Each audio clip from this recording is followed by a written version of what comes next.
नमस्कार दोस्तों, एक बार फिर स्वागत है आप सभी का रैंकर्स बज़ के एक और सेशन में। आज का सेशन इम्पोर्टेंट है क्योंकि आज हम इस सेशन में एक इम्पोर्टेंट टॉपिक पर डिस्कशन करने जा रहे हैं। जैसा कि आजकल आप लोग न्यूज में सुन रहे होंगे कि भारत ने पाकिस्तान को एक नोटिस इशू किया है इंडस वाटर ट्रीटी से संबंधित। जान लेते हैं कि इंडस वाटर ट्रीटी है क्या, और उसके बाद हम देखेंगे कि वो किस वजह से ये नोटिस इशू किया गया है। तो आइए सबसे पहले हम लोग समझते हैं कि इंडस वाटर ट्रीटी है क्या।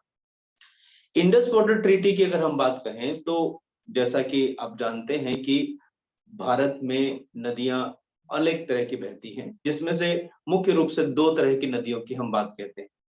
एक हम बात कहते हैं हिमालयन रिवर्स। पहला अगर हम बात कहते हैं वो है हिमालयन रिवर्स की हम बात कहते हैं, और दूसरा हम बात करते हैं पेनिनसुलर रिवर्स। पेनिनसुलर रिवर्स की हम बात करते हैं। पेनिनसुलर रिवर्स जो प्रायद्वीपीय नदियां हैं, और दूसरी है एक हिमालयन रिवर्स या जो हिमालय से निकलने वाली नदियां हैं। मुख्य रूप से हम इसी की ही बात कर रहे हैं, हिमालयन रिवर्स। हिमालयन रिवर्स को भी हम तीन कैटेगरी में डिवाइड करते हैं। एक जो है वो इंडस रिवर सिस्टम है, इसी में ही अगर आप देखिएगा तो इसमें हम बात करते हैं, एक है इंडस रिवर सिस्टम, दूसरी है आपकी गंगा रिवर सिस्टम, और तीसरा है आपका ब्रह्मपुत्र ब्रह्मपुत्र रिवर सिस्टम। इन दोनों सिस्टम की बात ना होकर के मुख्य रूप से हम बात कर रहे हैं इंडस रिवर सिस्टम की। और इंडस रिवर सिस्टम में कुल मिलाकर के 6 नदियां हैं। कौन कौन सी 6 नदियां हैं? अगर आप इंडस रिवर सिस्टम की बात कीजिएगा तो सबसे पहले है इंडस, सिंधु नदी की हम बात करते हैं, इंडस। उसके बाद है झेलम, उसके बाद है चेनाब, उसके बाद है रावी, उसके बाद है रावी, उसके बाद है ब्यास, और उसके बाद है आपका सतलज। ये 6 नदियों का समूह है, और इसी 6 नदियों के समूह के पानी को इस्तेमाल करने के ऊपर ये सारा का सारा जो इंडस वाटर ट्रीटी है वो है जी। सन 1960 में भारत सरकार, जबकि तत्कालीन प्रधानमंत्री पंडित जवाहरलाल नेहरू थे, उनके बीच और पाकिस्तान के बीच एक ट्रीटी हुई, और जिसमें ये कहा गया कि इंडस वाटर का इस्तेमाल किस तरह से किया जाएगा। बेसिकली अगर इंडस वाटर ट्रीटी की अगर हम बात कहते हैं तो इंडस वाटर ट्रीटी को अगर हम समझे तो ये क्या कहता है जी, this is what basically this is mechanism for cooperation and information exchange between two sides, कि इस तरह का मैकेनिज्म तैयार किया जाए जिससे कि कोऑपरेशन हो और एक दूसरे के बीच जो है इंफॉर्मेशन एक्सचेंज हो। या इसका अगर आप और साधारण तरीके से बात करें तो आप ये कह सकते हैं कि how water from this 6 reverse of the Indus river system would be shared between India and Pakistan. इस ट्रीटी में ये कहा गया कि किस तरह से भारत और पाकिस्तान के बीच इन नदियों के पानी को शेयर किया जाएगा, या इन नदियों के पानी को वो इस्तेमाल किया जाएगा। अब 1960 की जो ट्रीटी, जो 1960 में हुई, 1960 में जो ट्रीटी हुई, इस ट्रीटी को 1960 से पहले अगर हम बात करें तो इससे पहले 9 साल के 9 इयर्स का अथक परिश्रम किया गया। 9 साल का प्रयास किया गया इस ट्रीटी को उसके अंजाम तक लाने में। और इस 9 साल के परिश्रम के बीच एक और जो मुख्य रूप से जो इंस्टीट्यूशन रहा वो है जी वर्ल्ड बैंक। तो वर्ल्ड बैंक की मध्यस्थता में अगर हम बात कर रहे हैं, वर्ल्ड बैंक की मध्यस्थता में या उसके बीच रहने में उसका एक बहुत बड़ा योगदान है इस ट्रीटी को अंजाम देने में। आगे बात समझते हैं कि इस ट्रीटी में हुआ क्या। इस ट्रीटी में नदियों को 2 हिस्सों में बांट दिया गया। 2 हिस्से कौन से? एक ईस्ट साइड की नदियां और एक वेस्ट साइड की नदियां। ईस्ट और वेस्ट साइड की अगर आप नदियां कहेंगे तो अगर आप ईस्ट में, अगर सबसे पहले हम ये वेस्ट वाली नदियों को देखते हैं, वेस्ट रिवर्स जो थी वो पाकिस्तान के हिस्से में गई। और इसमें कौन कौन से थी जी? इसमें थी झेलम, चेनाब और इंडस। इंडस इंडस की बात कीजिएगा, झेलम की बात करेंगे एंड चेनाब की बात करेंगे। चेनाब। ये 3 मुख्य रूप से नदियां जिसमें लबालब पानी है, खूब पानी है, इसका इस्तेमाल पूर्ण रूप से किसको दे दिया गया? पाकिस्तान को दे दिया गया। जिसमें अगर आप मुख्य रूप से बात करें तो एक अच्छा खासा अमाउंट जो है, आधे से ज्यादा पानी जो है वो इन सब में बहता है। तो ये पश्चिम की ओर बहने वाली नदियों का एक ग्रुप बना। और पूर्व की ओर या पूर्व नदियां, ये ईस्टर्न रिवर की बात कही गई, तो ईस्टर्न रिवर में 3 रिवर्स आई। एक है आपके पास रावी, एक है आपके पास ब्यास, और एक आई आपके पास सतलज। ये 3 नदियां जो आई, जिसमें भारत का एकाधिकार किया गया कि भारत इनका इस्तेमाल अपने तरीके से करेगा। इन दोनों के बीच कुछ चीजें ये भी आई कि भारत इन नदियों के पानी के इस्तेमाल से बचेगा और पाकिस्तान इन नदियों के पानी के इस्तेमाल से बचेगा। ये 2 चीजें आई, इंडस झेलम चेनाब जो पाकिस्तान के हिस्से की हम बात कहते हैं, और रावी ब्यास एंड सतलज जो हम बात कहते हैं वो इंडिया के हिस्से की हम बात कह रहे हैं। मुख्य रूप से देखा जाए इसमें तो ये निकल के आता है कि जो नदियों के पानी को अगर हम डिवाइड करें तो ऐसा कैलकुलेशन निकल के आता है कि 80% ऑफ द वाटर, 80% जो पानी निकल के आता है, या 80% जो पानी का जो 80% शेयर है वो पाकिस्तान के द्वारा इस्तेमाल किया जा रहा है, और बचा हुआ 20% हिस्सा जो है वो इंडिया के द्वारा या भारत के द्वारा इस्तेमाल किया जा रहा है।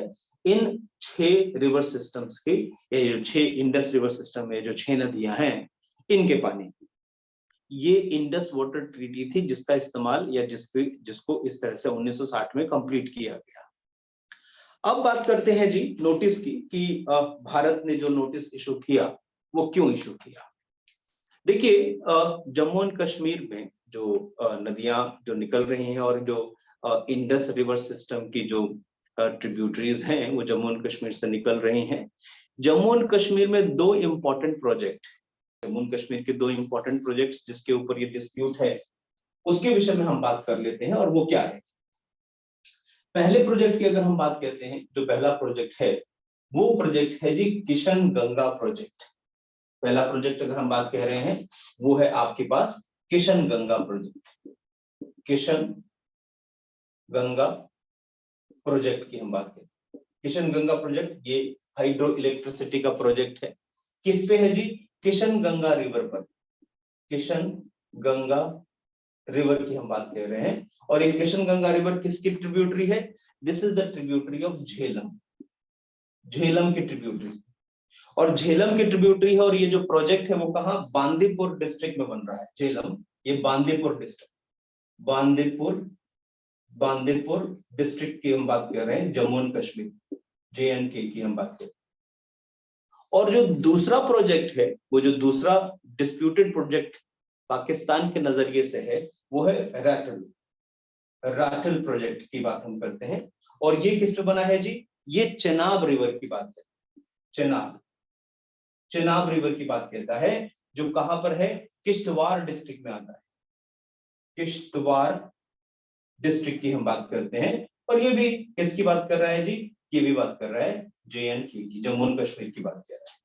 ये 2 इंपॉर्टेंट रिवर हैं, ये 2 इंपॉर्टेंट प्रोजेक्ट्स हैं जिनके ऊपर डिस्प्यूट है। अब बेसिकली डिस्प्यूट क्या है इसमें? इंडस वाटर ट्रीटी में ये कहा गया है, मुख्य रूप से ये कहा गया है कि पानी का इस्तेमाल जो है वो चलते पानी का इस्तेमाल किया जा सकता है, उसके ऊपर बांध बना करके नहीं किया जा सकता, या बांध नहीं बनाया जा सकता, पानी को नहीं रोका जा सकता।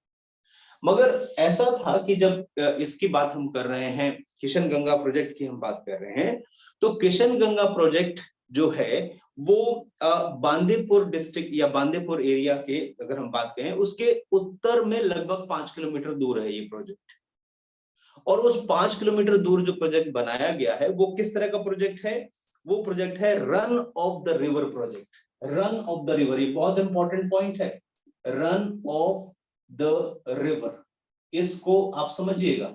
Run of the river project, run of the river project का मतलब ये हुआ कि इसके ऊपर बांध नहीं बनाया, रिजर्वायर नहीं बनाया गया। रिजर्वायर नहीं बनाया गया, रिजर्वायर अगर आप बनाएंगे इसका मतलब रिजर्वायर में पानी इकट्ठा करना पड़ेगा, मगर ये चलता पानी है और उसके द्वारा ये प्रोजेक्ट बनाया गया है। जो किशन गंगा प्रोजेक्ट की हम बात कर रहे हैं 330 मेगावाट का प्रोजेक्ट है। तो ये run of the river project है जिसमें रिजर्वॉयर की जरूरत नहीं है, डायरेक्ट पानी निकल रहा है। तो भारत सरकार क्या कर रही है कि 5 किलोमीटर एक जो टनल के द्वारा, इसके द्वारा टनल के द्वारा क्या कर रही है, पानी को, वाटर को जो है वो थोड़ा घुमा करके और इस प्रोजेक्ट तक पहुंचा रही है।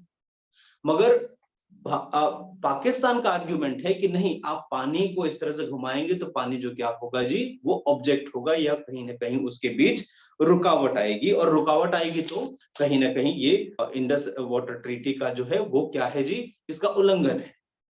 इसके खिलाफ या इसके अगेंस्ट पाकिस्तान है वो कहां जा रहा है जी, वो कोर्ट ऑफ आर्बिट्रेशन में जा रहा है और उसके ऊपर बोल रहा है।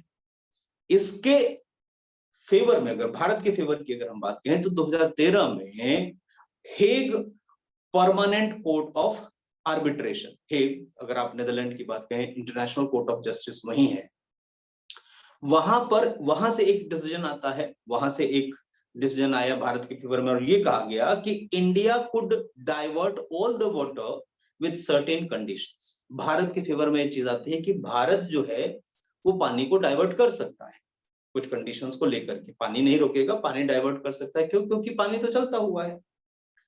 अब आते हैं जी कि ये सारी कहानी किस तरह से हो रही है। अगर ये प्रोजेक्ट की अगर आप बात कीजिएगा तो 2007 में शुरू हो रहा है प्रोजेक्ट, 2007 में शुरू हो रहा है प्रोजेक्ट, और 2007 से किस तरह की चीजें आ रही हैं, पाकिस्तान को लगता है कि कहीं ना कहीं ये उसके पानी को रोकने वाली बात है। मगर ये 2015 में पाकिस्तान जो है वो कहां जा रहा है जी, वो ये कह रहा है इसके अगेंस्ट जो है वो इस प्रोजेक्ट के अगेंस्ट क्या कह रहा है कि वो कहता है कि एक neutral expert should be appointed. एक न्यूट्रल एक्सपर्ट जो होना चाहिए वो अपॉइंट होना चाहिए to examine the technicality of this project. 2016 में फिर वो कहता है, एक पिटिशन लगाता है और वो कहता है कि नहीं, वो कह रहा है कि वर्ल्ड बैंक को क्या करना चाहिए, एक आर्बिट्रेशन, कोर्ट ऑफ आर्बिट्रेशन लगाना चाहिए, एक मध्यस्थता करनी चाहिए, मध्यस्थता के लिए कुछ ना कुछ फिक्स करना चाहिए। 2016 में ही एक्नॉलेज करती है वर्ल्ड बैंक, और दोनों ही इश्यूज पर, दोनों ही पॉइंट्स पर जिसपे वो न्यूट्रल एक्सपर्ट की भी बात कहता है और कोर्ट ऑफ आर्बिट्रेशन की भी बात कहता है। मगर उसके उपरांत जो बात आती है, उसके उपरांत वो क्या करता है, उसके ऊपर वर्ल्ड बैंक जो है वो क्या करता है, उसको पॉज कर देता है, उसको रोक देता है। अब ये 2016 के बाद के समय के बाद भारत जो है वो पाकिस्तान को बार बार कॉल करता है, बुलाता है कि भाई बैठ करके बात करें, इसको सॉल्व किया जाए। पाकिस्तान की तरफ से किसी तरह का कोई रिजल्ट नहीं आता है, कोई आंसर नहीं निकलता है, तो इंडिया जो है, भारत जो है वो पाकिस्तान के विरुद्ध एक नोटिस इशू करता है और कहता है जी कि इसका आप जवाब दीजिए कि क्या चीज हो रहा है ये इंडस वाटर ट्रीटी के अगेंस्ट। ये जो बात हम कर रहे हैं ये इंडस वाटर ट्रीटी के विषय की हम बात कर रहे हैं, जिसमें कि डिस्प्यूट की बात कही गई। तो इस प्रॉब्लम को रिजॉल्व करने के लिए या इस तरह की कोई भी इश्यूज को, इंडस वाटर ट्रीटी की प्रॉब्लम को रिजॉल्व करने के लिए हमारे पास मैकेनिज्म है या मैकेनिज्म दिया गया है। उस मैकेनिज्म की अगर हम बात करें, ये जो मैकेनिज्म होगा वो मैकेनिज्म 3 स्टेप्स डिस्प्यूट रेजोल्यूशन की हम बात करें। 3 स्टेप्स डिस्प्यूट रेजोल्यूशन। अब 3 स्टेप्स डिस्प्यूट रेजोल्यूशन में क्या कहता है जी, और ये सारा का सारा 3 स्टेप जो डिस्प्यूट रेजोल्यूशन की हम बात कर रहे हैं, 3 steps dispute resolution, 3 steps dispute resolution की अगर आप बात करिएगा तो ये क्या कहता है जी, ये इंडस वाटर ट्रीटी के आर्टिकल 9 में 3 स्टेप्स डिस्प्यूट रेजोल्यूशन के बारे में कहा गया है। अब ये 3 स्टेप्स डिस्प्यूट रेजोल्यूशन क्या है, इसको भी हम देख लेते हैं। सबसे पहले अगर हम बात करते हैं 3 स्टेप्स डिस्प्यूट रेजोल्यूशन में, तो पहली चीज आती है जिसकी हम बात कर रहे हैं, वो ये क्या है जी कि एक परमानेंट कमीशन बना दिया जाए। क्या बना दिया जाए जी, परमानेंट कमीशन बना दिया जाए। और परमानेंट कमीशन क्या देखे जी, इंडस वाटर ट्रीटी को समय समय पर देखता रहे। और दूसरी इंपॉर्टेंट चीज क्या है, वो यह कि प्रत्येक वर्ष, हर एक वर्ष, मतलब मोटा मोटी मान के चलें कि साल में एक बार परमानेंट कमीशन की बैठक हो, और इसमें अगर दोनों पक्षों का अगर कोई इशू है तो उस इशू को सॉल्व किया जाए इस परमानेंट कमीशन में। क्यों? क्योंकि परमानेंट कमीशन में हम लोग ये समझना चाहिए कि दोनों पक्षों के जो अधिकारी होंगे या जो भी सदस्य होंगे वो इसमें बैठेंगे। जो दूसरा, अगर मान लीजिए परमानेंट कमीशन के द्वारा वो डिस्प्यूट सॉल्व नहीं होता है, तो दूसरा क्या हो सकता है जी? दूसरे अगर हम बात कहेंगे, दूसरे बिंदु की बात कहें या दूसरा सोल्यूशन की बात करते हैं, इंटर गवर्नमेंटल, जो इंटर गवर्नमेंटल लेवल पर जो सॉल्व किए जा सकते हैं, इंटर गवर्नमेंटल, ठीक है जी। इंटर गवर्नमेंटल जो बातचीत है, दोनों देशों के, दोनों पक्षों की जो सरकारें हैं वो आपस में बातचीत करके इस तरह के सोल्यूशन को लेके आए या किसी निष्कर्ष पर पहुंचे, जिससे कि जो बीच में या दोनों के बीच जो तनाव है या दोनों के बीच जो किस तरह का डिस्प्यूट है उसको सॉल्व किया जाए। ये दूसरे तरह का दूसरा लेवल है। मान के चलते हैं कि पहले लेवल के साथ साथ अगर पहला लेवल फेल कर गया, दूसरा भी फेल कर गया, तब कौन सा बचता है, कौन सा तरीका बचता है? तो तीसरा तरीका ये बचता है कि वर्ल्ड बैंक के द्वारा, क्योंकि हमने अपने वक्तव्य के शुरुआत में किया, बात कही थी कि 9 सालों की मेहनत के बाद या 9 सालों के परिश्रम के बाद एक ट्रीटी बनी, और उस ट्रीटी में एक मुख्य जो जो जो एक इंस्टीट्यूशन रहा है वो वर्ल्ड बैंक रहा है।